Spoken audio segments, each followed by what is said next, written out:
आशियाना उत्सव पॉडकास्ट में आपका स्वागत है।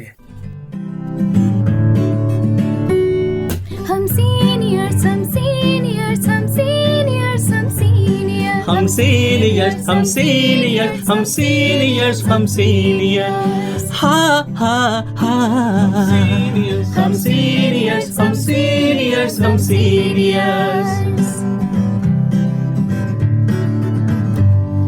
सिर पर गठरी ज्ञान से भरी, सिर पर गठरी ज्ञान से भरी, हम शजर बने सब छाया है खरी, हम शजर बने सब छाया है खरी। हो हम सीनियर्स हम सीनियर्स हम सीनियर्स हम सीनियर्स।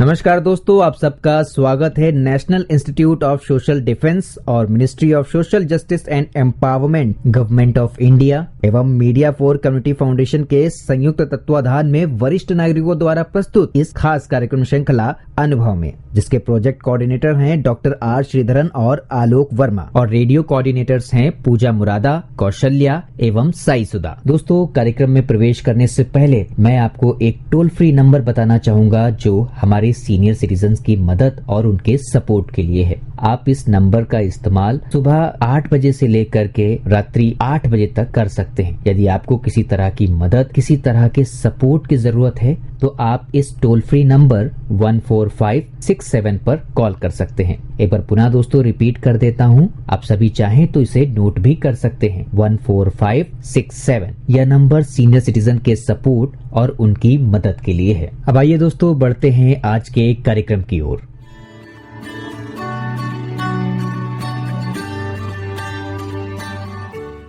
नमस्ते दोस्तों, मेरा नाम है फाकत हुसैन।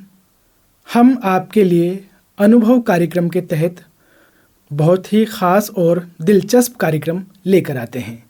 ये कार्यक्रम हम वरिष्ठ नागरिकों के साथ मिलकर बनाते हैं जिनको बड़ा तजुर्बा है। दोस्तों, पिछले कार्यक्रम में हम बात कर रहे थे शरीर में फ्लोराइड का क्या प्रभाव होता है। वो बातचीत आप पूरी नहीं सुन पाए थे, उस बातचीत का कुछ अंश रह गया था। आज फिर वही बातचीत हम लेकर हाजिर हैं। आइए सुनते हैं।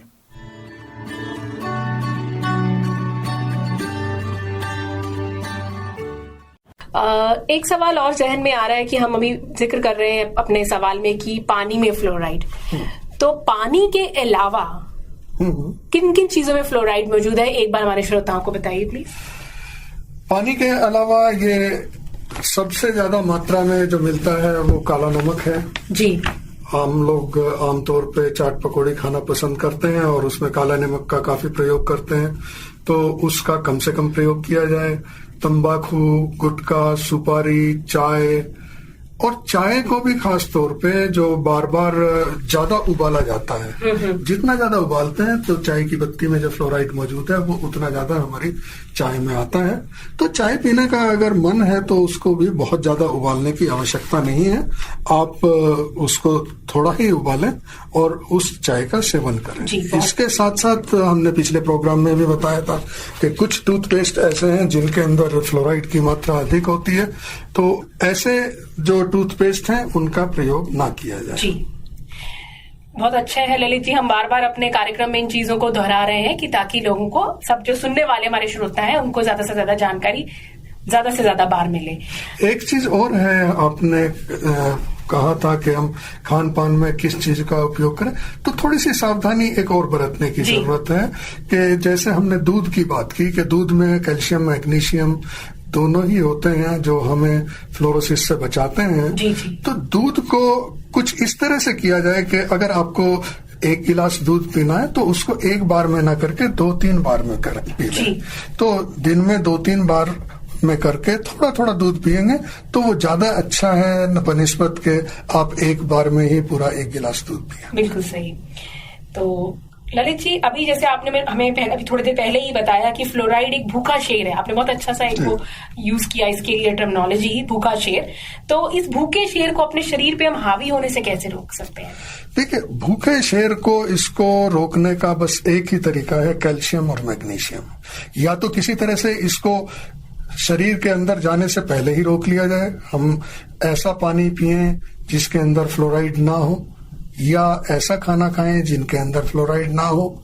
और अगर वो संभव नहीं है और हमें पानी वो पीना है, खाना वो खाना है, तो फिर हमारे शरीर के अंदर ऐसे तत्व मौजूद होने चाहिए जो कि इस शेर से लड़ सकें। बिल्कुल। और इस शेर से लड़ने के लिए जो हथियार है वो कैल्शियम और मैग्नीशियम ही है। बिल्कुल सही, ठीक है।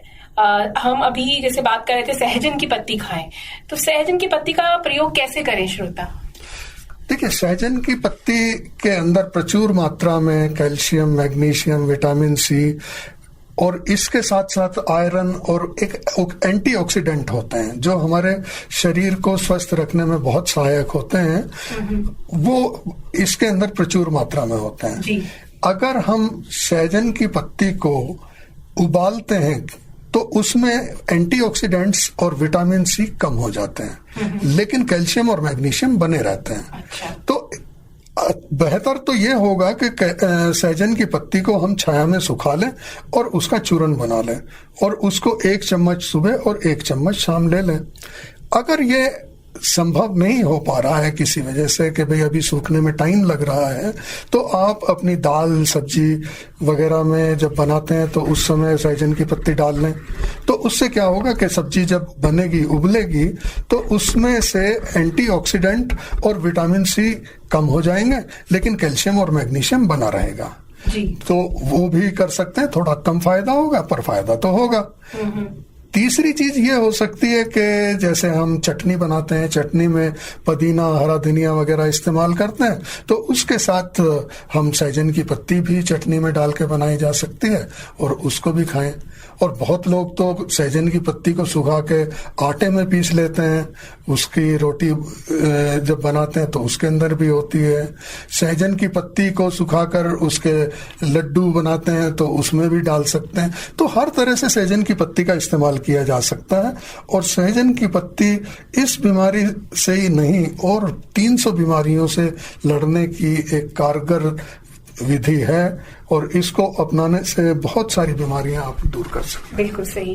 तो ललित जी, आपसे बातचीत जब हम कर रहे थे, एक सवाल मेरे जहन में और आया है कि जैसे हम बता रहे हैं कि अगर शरीर में फ्लोराइड की मात्रा बढ़ जाती है तो पाचन तंत्र पे सबसे ज्यादा हावी होती है और सबसे पहले हावी होती है।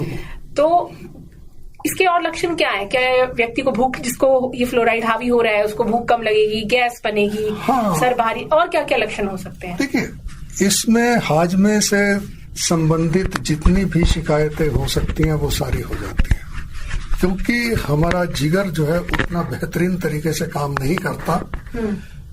और जब जिगर काम नहीं करेगा तो हमारा खाने को पचाने के लिए जो रस जिगर देता है वो रस मौजूद नहीं होंगे। तो उसके प्रभाव क्या होता है कि खाना हजम नहीं हो रहा है ठीक से।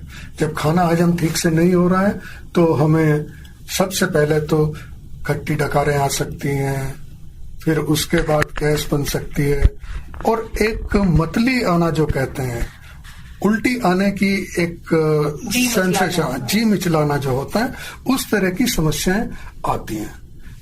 आमतौर पे लोग सोचता है कि चलो मैंने कुछ भारी चीज खा ली है, ये चीजें इग्नोर हो जाती हैं जी। तो इन चीजों के ऊपर आदमी ध्यान नहीं देता कि शायद ये पानी के अंदर जो फ्लोराइड है उसकी वजह से होता है। तो ऐसे में क्या करते हैं लोग, कोई ना कोई चूर्ण की गोली खाएंगे। अब चूर्ण की गोली जो होती है उसमें वो कहते हैं कि 5 नमक मिलाते हैं और 5 नमक के साथ साथ काला नमक भी होगा फिर तो उसमें, और काला नमक होगा तो फ्लोराइड और ज्यादा बढ़ा दिया।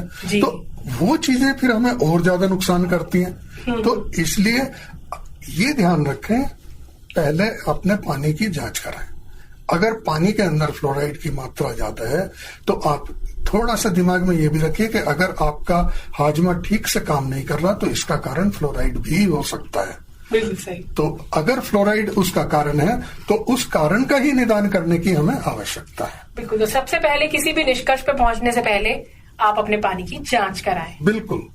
तो अगर मैं ये पूछूं, जांच क्या कहाँ पे हो सकती है इसकी पानी की जांच? इस पानी की जांच के लिए अस्पताल में पानी की जांच हो सकती है। PHED पब्लिक हेल्थ वाले जो हैं वो भी पानी की जांच करते हैं। को जो सुविधा हो उसको आप यूज में ला सकते हैं। तो ललित जी, अब कार्यक्रम का खत्म करने का समय आ रहा है, तो चलते चलते आज के लिए क्या टिप है, क्या संदेश है? देखिए, आज के लिए मैं चलिए आपको यही कहूंगा कि अपने पानी की जांच करा के देखें कहीं उसमें फ्लोराइड की मात्रा अधिक तो नहीं है। दूसरी चीज, आप इसका अगर आपको नहीं पता चल पा रहा है कि इसी वजह से टाइम लग रहा है उसमें, तो आप ये भी देख सकते हैं कि अगर आपके आसपास लोगों के दांतों पे दाग धब्बे ज्यादा आ रहे हैं तो आप समझ लीजिए सर्दियां आपके पानी में फ्लोराइड की मात्रा अधिक है जी। तो इससे आप निष्कर्ष लगा सकते हैं कि पानी में फ्लोराइड की मात्रा अधिक हो सकती है, इसलिए हमें पानी की जांच कराने की आवश्यकता है और पानी की जांच कराएं। बिल्कुल ठीक। तो धन्यवाद ललित जी, आपने इतने अच्छे से जानकारी हम लोगों के साथ साझा की और उम्मीद है कि हमारे श्रोताओं को भी ये जानकारी जरूर काम में आ रही होगी। धन्यवाद।